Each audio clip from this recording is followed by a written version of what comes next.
KPK melakukan penggeledahan di kantor Dinas Pekerjaan Umum dan Tata Ruang Provinsi Sulawesi Selatan.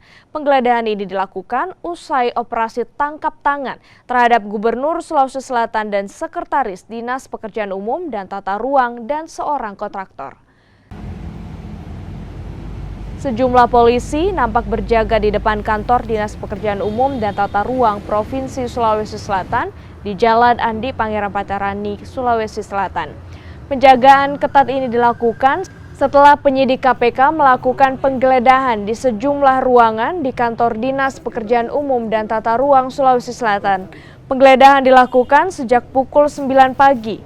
KPK tengah mencari bukti kasus suap yang menyeret Gubernur Sulawesi Selatan Nurdin Abdullah, Sekretaris Dinas Pekerjaan Umum dan Tata Ruang Sulawesi Selatan Edi Rahmat, dan seorang kontraktor bernama Agung Sucipto.